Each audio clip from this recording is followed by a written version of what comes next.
Hi, and good evening. This is Jerry Larson. I'm the mayor of East Hampton Village, and welcome to our very first show called Inside Village Hall. Just a quick explanation of why we're doing this show or these series of shows is because we are moving very fast in changing our village and adding a lot of nice amenities and real positive changes. And we don't seem to be getting the correct information out to our residents through our local newspapers. So we've decided to bring this show directly to our residents through Facebook and also through email.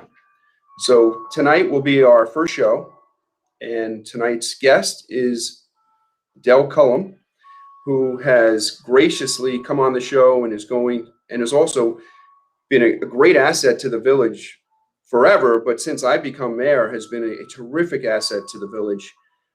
And we actually went to him to help us with the dredging project at Town Pond. So I'm going to let him say a few things and tell us how the project is going.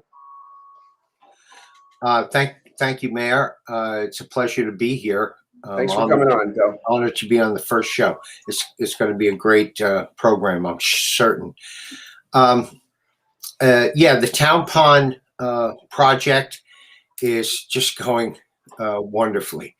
If people have been watching the progress, you could see that they are at the halfway point now, and it's quite exciting because it actually, the second half is probably going to move a little faster because the pond starts to get narrow.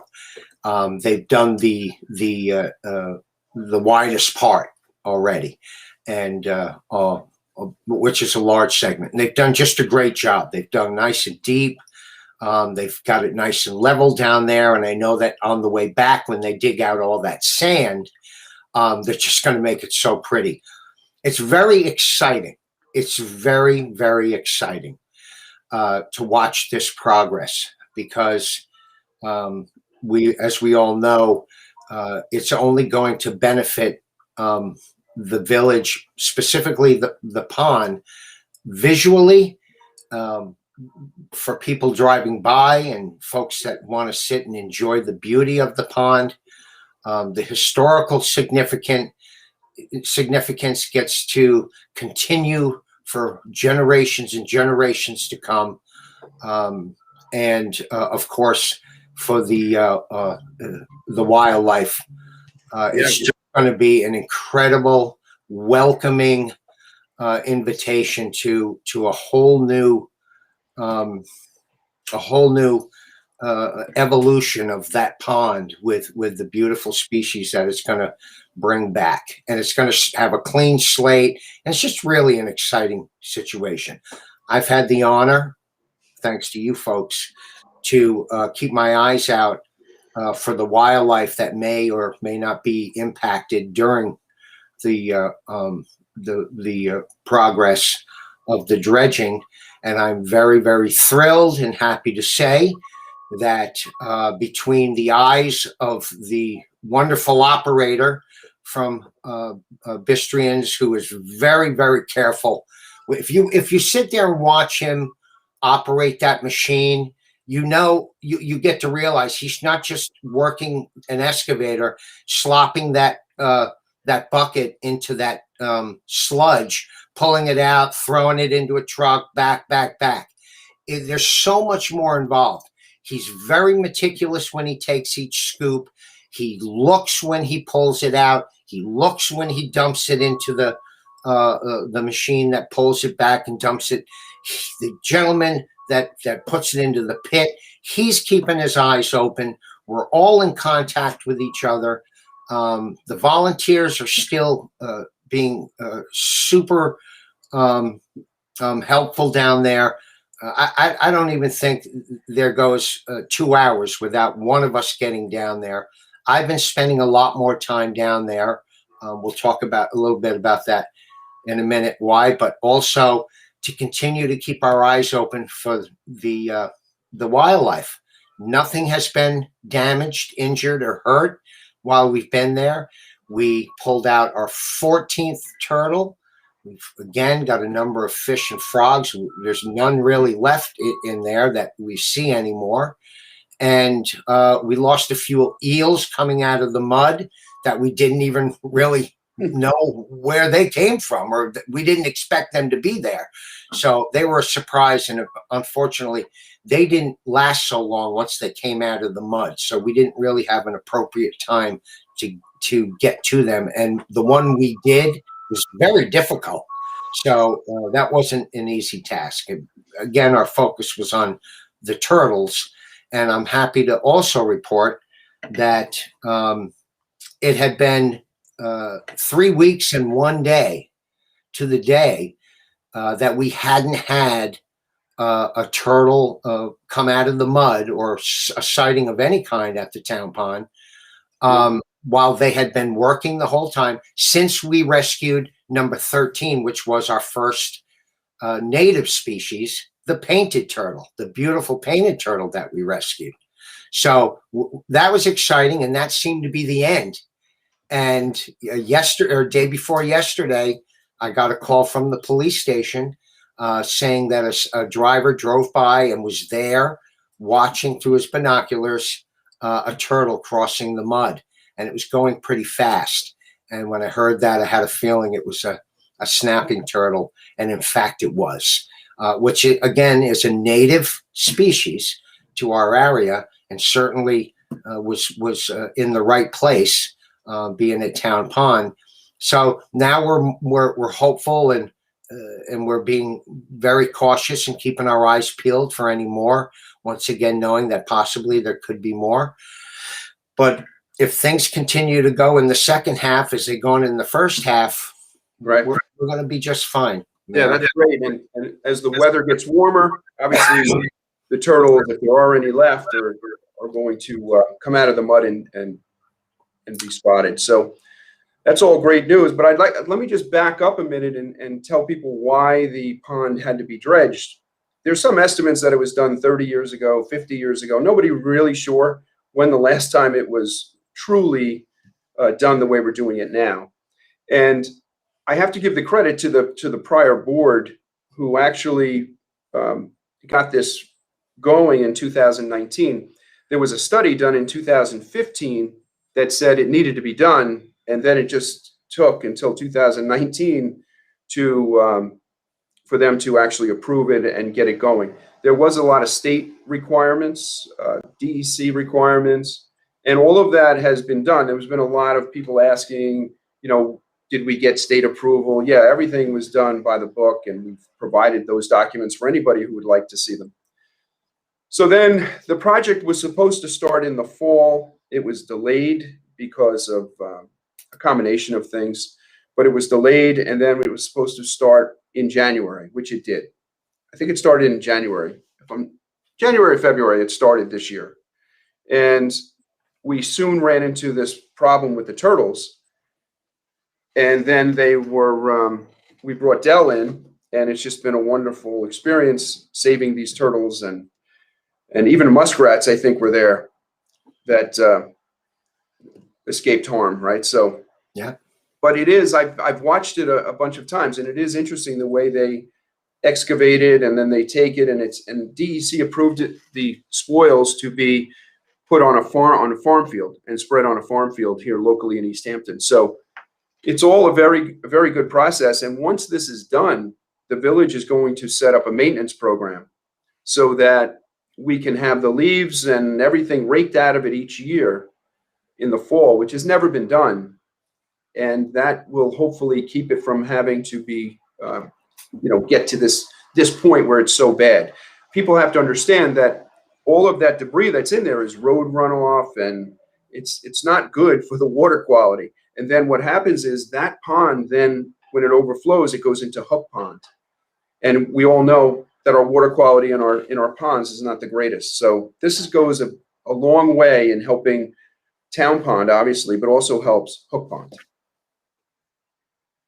Absolutely. Yep, it does connect. Right. And I think we're going to see all kinds of wildlife come back to this pond once this is over. Yeah, yeah, and not only that, the pond gets a clean slate.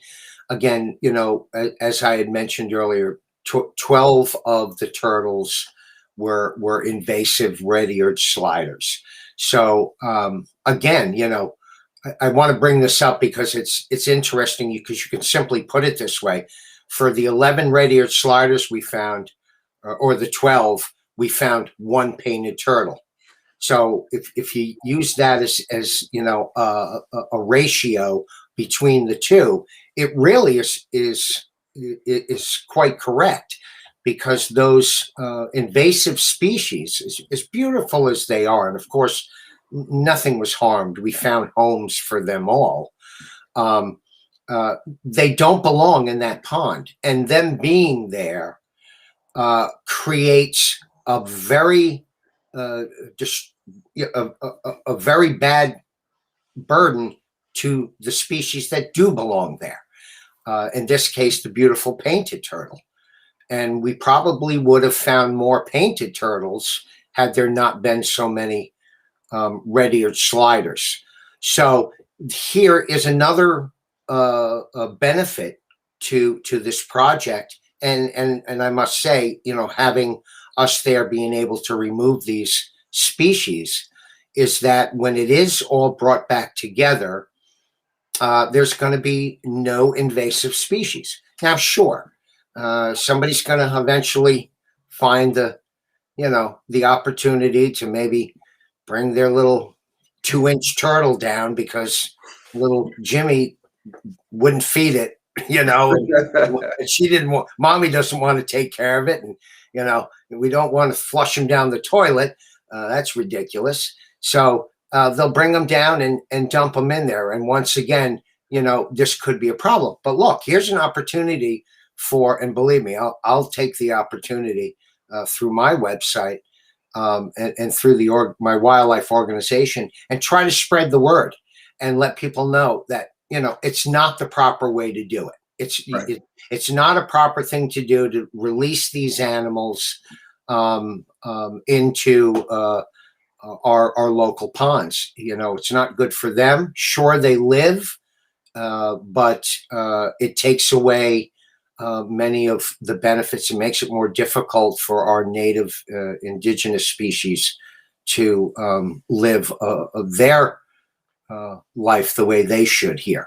So maybe this is it's definitely an opportunity for the pond. Maybe it's an opportunity for us to reach out and educate some of the folks too.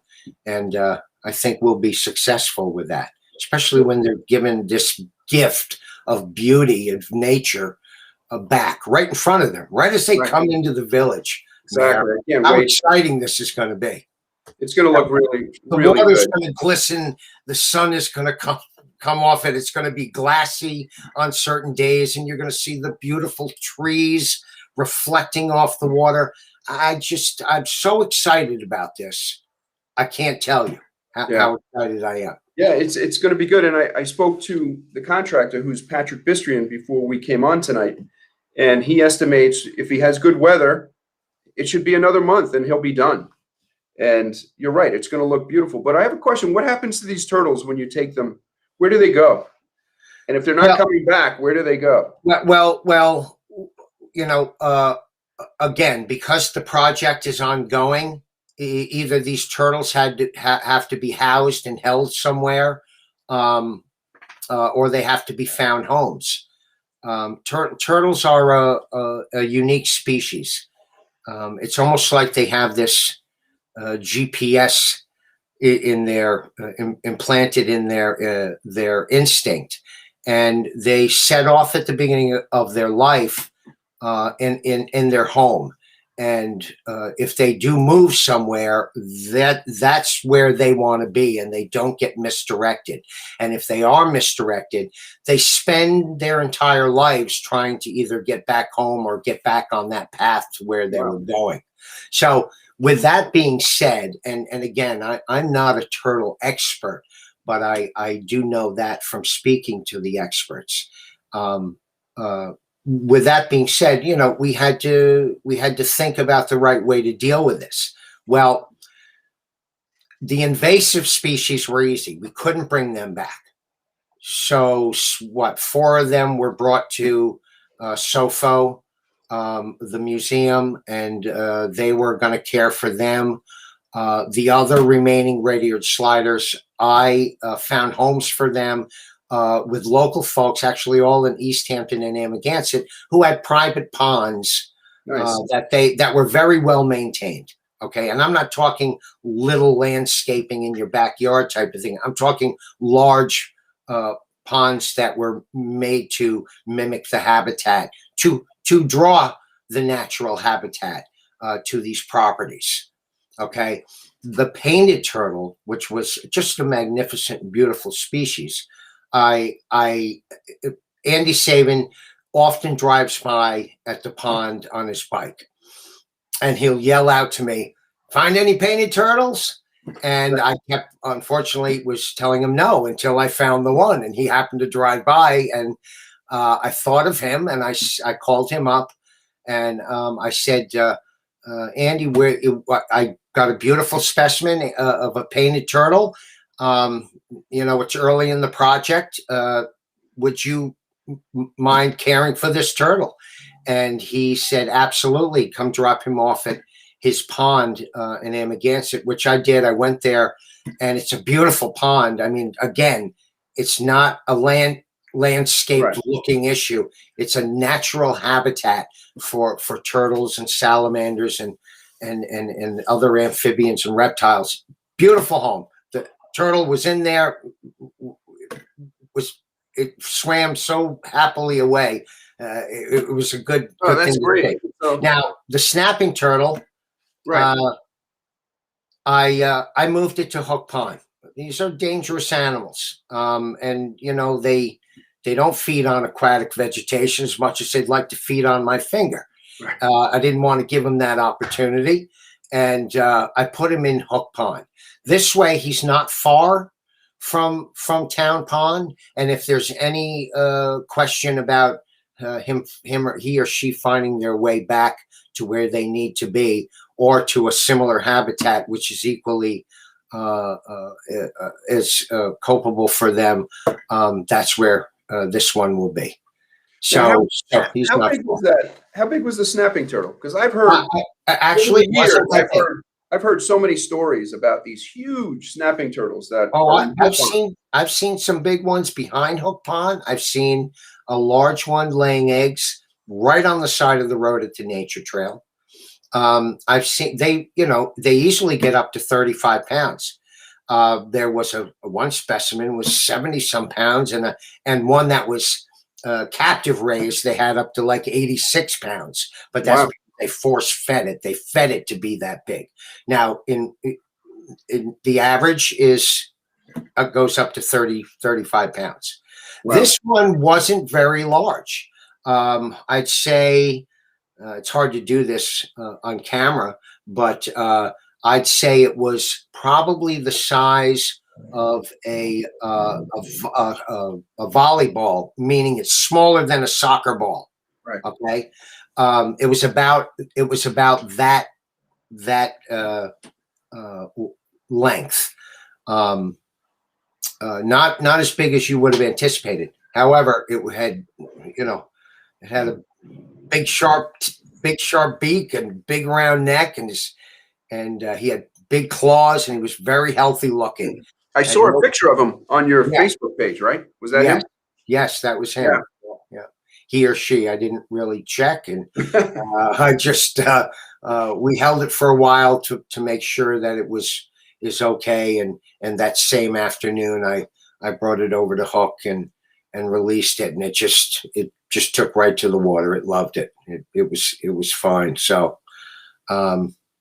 that's where we're at so far. And so we're about the halfway point, and 14 turtles, a bunch of fish, a couple of eels, several muskrats, and a few treasures.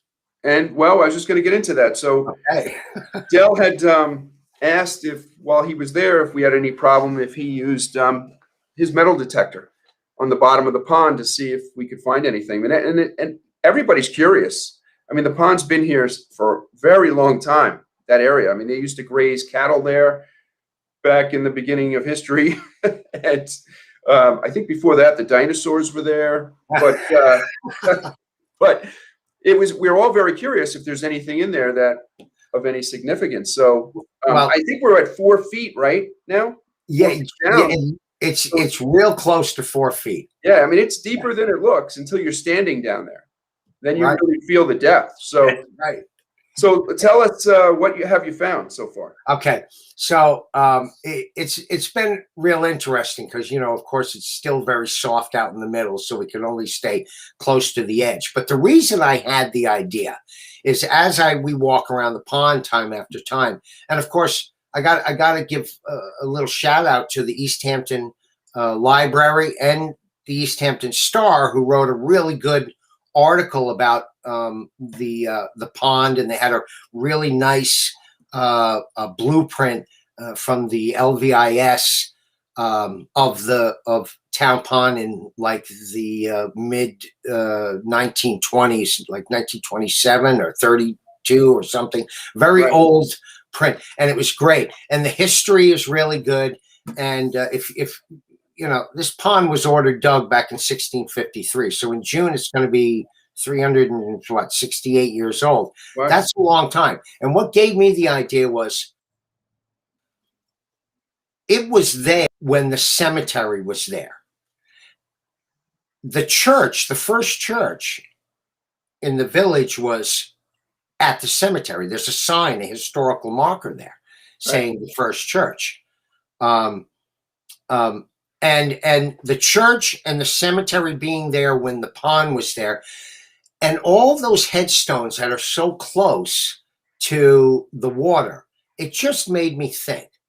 People that were there back in those times may have, what do you do when you go to a funeral when you're different ages?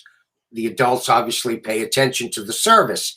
The kids are a little less preoccupied. And when they're around a pond, maybe they're playing, maybe they're finding things, maybe they have a little change, they throw pennies. Maybe somebody turns away from a stone and has a coin and says, goodbye, old friend, and tosses something in the pond and then walks away. These are the things that were going through my head when I was reading these stories from the library and the Star. I was getting these feelings of thought of the past. And it made me think, maybe we should get a metal detector there and see if we couldn't find something to confirm that. And to my surprise, and almost as burdensome, because we must have found like 50 pennies down there, just like I thought. But, that's all been within about a 15-foot radius. So in hours of being in a 15-foot area, we found dozens and dozens of coins, probably thrown in for the very reason I said. Right. However, we did come up with some really cool stuff. And a couple of my favorites I want to share with you. One is still down there because I can't get it. But we hit a piece of metal. We started digging, and it had a perfect curve to it. It ended up being a wagon wheel from an old horse and carriage wagon wheel. The wood was deteriorated and turned to mud.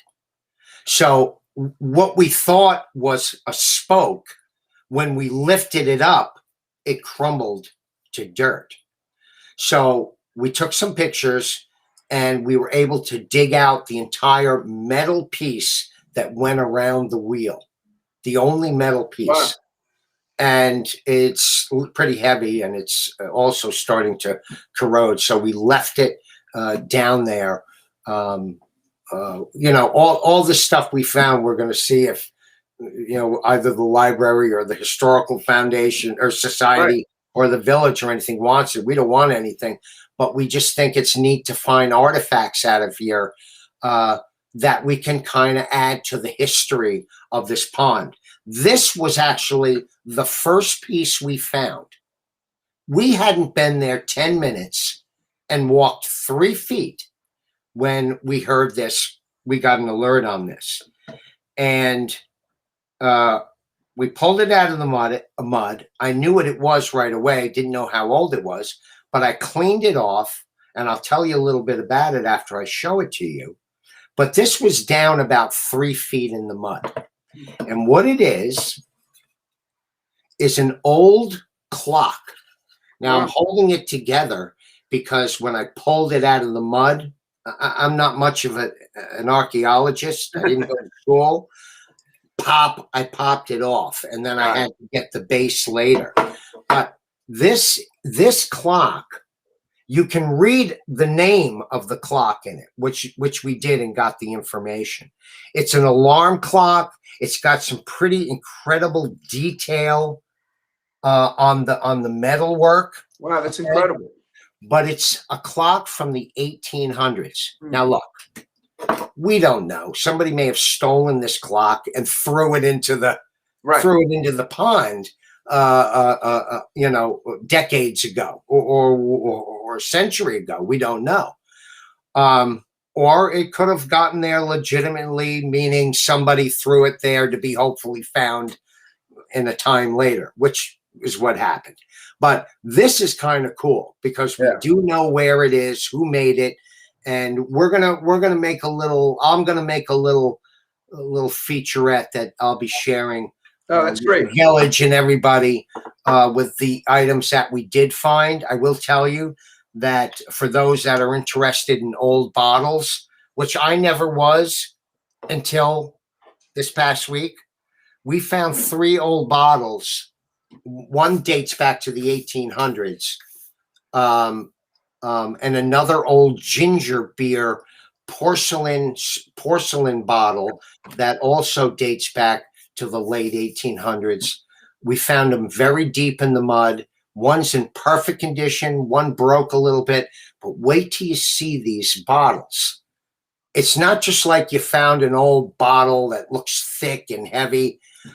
These things are old. Wow. And they're really, really interesting. Yeah, I look forward to seeing them while digging for the metal that we alerted to. Right. We'd hit these bottles, and of course we found maybe 24 old beer cans. But every now and then we'd score one of these good finds of something old. Well, that's incredible. Yeah. I can't wait to share all this with everybody because it's not just some of it is really worth seeing and saying, wow, that came out of that old pond. How neat. And people should go on your Facebook page because you have some great photos of the pond being dredged. Well, I'm gonna incorporate all the drone footage that I've done. I've been doing a time-lapse camera down at the pond that's already taken over 2,000 photographs. It shoots a picture every hour. So at the end, I'll have the whole pond being dug out in probably 5 minutes. Yeah, that's exciting. I've got a lot of neat footage I'm going to put together for the village. I'm going to make a piece for you, Mayor, and all the other board members for you to enjoy. Maybe we'll give it to LTV so the community can enjoy it as well. And it'll be on my website also. No, that'll be great. Absolutely. Well, I think we're just about out of time. So that was terrific, Del. Thanks for being our guest for the first show. We're doing, so many exciting things in the village, from dredging the pond to cleaning up the park to, I don't know if you've seen the Belgian block on Newtown, and looks fantastic. Everything looks amazing. Thanks, Del. And we're going to try to do this show quite often so that we can, showcase what we're doing to the village, to our residents. So again, thanks for coming on. Really appreciate all your help. You're terrific and a good friend. So thanks for coming on. Thank you. Thanks, everybody. And thank you, Village, and all the board members. You're doing a fantastic job. Everything looks wonderful. Wonderful. Thanks, Del. Thank you. Appreciate it. Okay.